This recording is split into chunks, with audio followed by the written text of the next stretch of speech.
मित्रों नमस्कार। जनमत एच में आपका स्वागत है। मैं हूं कमल कांत। मित्रों, आज मंत्रिमंडल में मंत्रियों के विभागों का बंटवारा हुआ और प्रधानमंत्री नरेंद्र मोदी ने हरियाणा के एक मंत्री की मौज लगाई।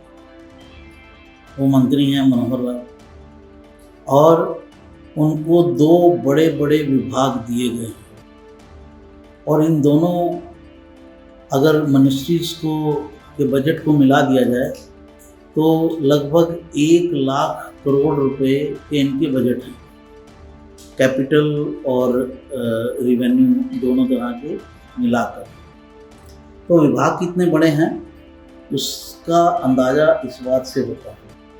एक विभाग तो उन्हें दिया गया है ऊर्जा का, जो पूरे देश की ऊर्जा व्यवस्था को देखता है और बिजली उत्पादन कैसे बांटना, ग्रिड वगैरह, इन सब को सब पर नज़र रहती है इनकी और आगे की प्लानिंग के लिए बहुत इम्पोर्टेंट है, क्योंकि बेसिकली सबसे ज़्यादा इम्पोर्टेंट तो ऊर्जा ही है। जिस देश के पास ऊर्जा है, ऊर्जा की शक्ति है, वो देश उतना अमीर भी होता है, उतना आगे भी होता है। जैसे अरब देश, उनके पास कुछ नहीं है, सारा मरुस्थल है, लेकिन पेट्रोल की ऊर्जा की शक्ति है, तो उसी से वो इतना डेवलप भी कर गए और आगे भी बढ़ रहे हैं। तो भारत के पास क्योंकि पेट्रोल नहीं है, तो भारत को अपनी ऊर्जा जो है वो दूसरे संसाधनों से पैदा करनी है, जिसमें एक सोलर है, यानी सूर्य की गर्मी से ऊर्जा पैदा करना। हालांकि ये डिफरेंट डिपार्टमेंट में आता है, लेकिन ये एक ऊर्जा का स्रोत है। पेट्रोल से बिजली पैदा करना, कोयले से बिजली पैदा करना, न्यूक्लियर बिजली पैदा करना और पानी से बिजली पैदा करना, ये सारे इम्पोर्टेंट वेज हैं जिन पर अब मनोहर लाल खट्टर जी की नज़र है। एक दूसरा जो मंत्रालय उनको दिया गया है जिससे सार्वजनिक सेवा ज़्यादा हो सकती है, वो है शहरी विकास मंत्रालय। शहरों का हर तरह से विकास, और इसके तहत बहुत सारी सोशल एक्टिविटी भी आती है। इसका जो कुल बजट है लगभग 77,000 करोड़ रुपए है और उसमें पूरे देश का बजट होता है, ये किसी स्टेट स्पेसिफिक का नहीं होता है। और उसमें हर सीट पैटर्न से सेट होती है कि इस कार्य के लिए इतने दिए जाएंगे, इस कार्य के लिए इतने जाएंगे। तो बजट का जो अमाउंट है वो बहुत बड़ा है और उसके साथ आगे की प्लानिंग भी होती है कि आगे शहरों का विकास कैसे करना है। अब शहरों का विकास हिंदुस्तान में एक बहुत ही इम्पोर्टेंट व्यवस्था है, क्योंकि हिंदुस्तान एक बहुत पुराना देश है और बहुत पुराने शहर विकसित हुए हुए हैं, ख़ास तौर से शहरों की जो ओल्ड सिटीज़ हैं वो। तो और शहर आपको बता दें एक ऐसी जगह है जहाँ पर आपको जो लोग छोटे कस्बों में रहते हैं या गांव में रहते हैं, उनको कामकाज जो है वो ज़्यादा मिलता है। तो कामकाज पैदा होने, जो एम्प्लॉयमेंट पैदा होती है वो बड़े शहरों में होता है।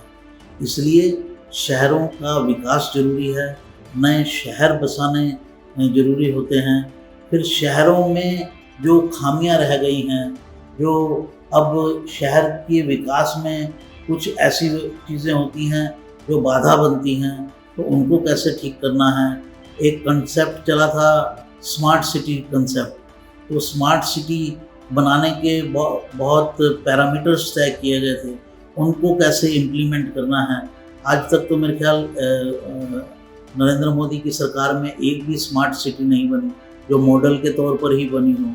तो कम से कम गुड़गांव जैसे शहर को एक मॉडल सिटी के रूप में, मॉडल स्मार्ट सिटी के रूप में विकसित किया जा सकता है, जहाँ अच्छी व्यवस्था हो, जहाँ गंदगी ना हो, जहाँ सड़कें अच्छी हों, जहाँ और भी जो ज़रूरत की चीज़ें हैं, इंटरनेट की सुविधा अच्छी हो, फ़ोन की सुविधा अच्छी हो। ये एक स्मार्ट सिटी के कंसेप्ट में आने वाली चीज़ें हैं, यानी मॉडर्न फैसिलिटी से युक्त हर चीज़।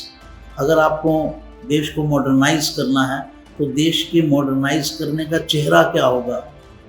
देश को मॉडर्नाइज करने का चेहरा अर्बन सेंटर्स ही होंगे, अर्बन सेंटर्स को विकसित करना ही होगा। तो ये एक मनोहर लाल को बड़ा काम मिला है। मनोहर लाल को इसलिए ये काम दिया गया क्योंकि वो मोदी जी के विश्वास पात्र हैं।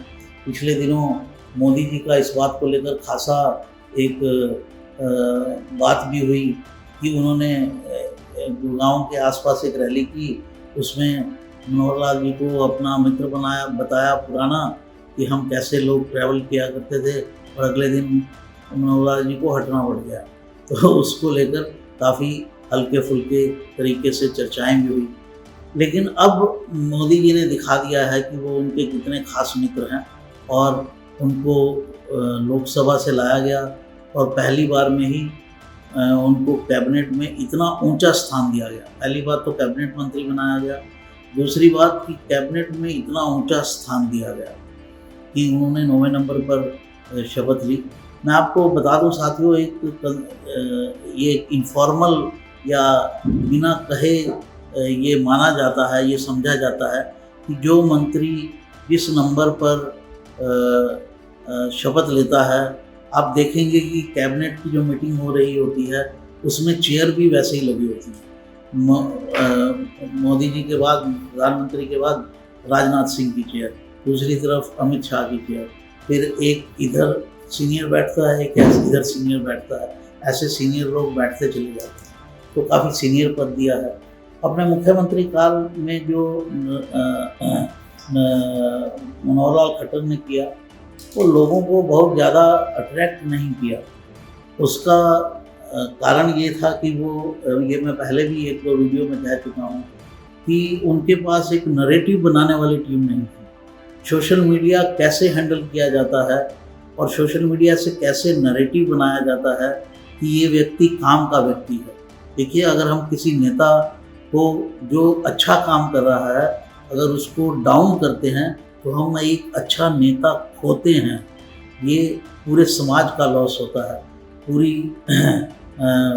किसी इंडिविजुअल का लॉस नहीं होता, उसका तो होता ही है, लेकिन पूरे समाज का भी लॉस होता है। जो व्यक्ति इतना अच्छा काम कर रहा है उसको हम बेमतलब के नीचे किए जा रहे हैं और उसके टैलेंट का हम उपयोग नहीं कर पा रहे हैं। तो मुझे लगता है कि इसमें दोष तो मैं कहूँगा कि इंडिविजुअल का ही ज़्यादा होता है।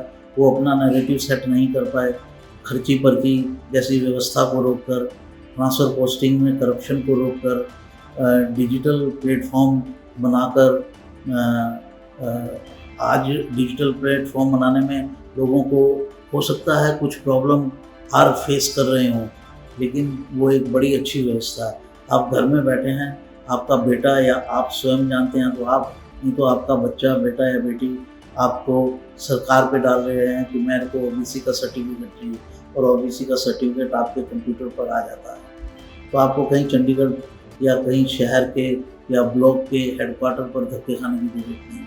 पर थोड़ी समय से पहले की ये योजना लगती है, क्योंकि अभी 100% लोग जो हैं वो उनको इंटरनेट जो है वो इतना रास नहीं आता है चलाने में जितना आजकल के बच्चों को आता है। फिर भी तो बहुत अच्छी योजना है। तो अब अपने जो नए 2 बड़े मंत्रालय मिले हैं, इसमें निश्चित रूप से मनोहर लाल कुछ नई योजनाएं ला पाएंगे, स्मार्ट सिटी बना पाएंगे, शहरों को सुसंगठित कर पाएंगे, शहरों की जो गंदगी है जो वो हालांकि म्यूनिसिपैलिटी का काम है, लेकिन एक गाइडलाइंस सेंट्रल से भी आ सकती है कि इस तरह हम जो कूड़ा है उसका इलाज कर सकते हैं, उसे ठीक कर सकते हैं। ये म्यूनिसिपैलिटी और स्टेट गवर्नमेंट के अंडर भी आता है, लेकिन एक गाइडलाइन हम ऊपर से भी दे सकते हैं। तो इस तरह से देखा जाए तो 2 बड़े इम्पोर्टेंट उनको ये पद दिए गए हैं, 2 इम्पोर्टेंट विभाग दिए गए हैं। अब उनमें वो क्या करके दिखाते हैं, कैसे करते हैं और उसे कैसे प्रचारित और प्रसारित करते हैं, ये अब उनके ऊपर है, उनकी कार्यशैली के ऊपर है। साथियों, तो मैंने आपको बताया कि एक बड़ी लंबी लकीर जो है वो नरेंद्र मोदी ने मनोहर लाल जी के लिए खींच दी है, और उसमें लाभ कितना वो ले पाते हैं ये उनके ऊपर निर्भर करता है। जनमत एच की रिपोर्ट। नमस्कार, फिर मिलते हैं। हरियाणा की हर राजनीतिक खबर के विश्लेषण के लिए हमारे चैनल जनमत हरियाणा को लाइक, शेयर और सब्सक्राइब करना ना भूलें। साथ ही बेल आइकन को भी प्रेस कर लें ताकि हर वीडियो की अपडेट आप तक पहुंचती रहे।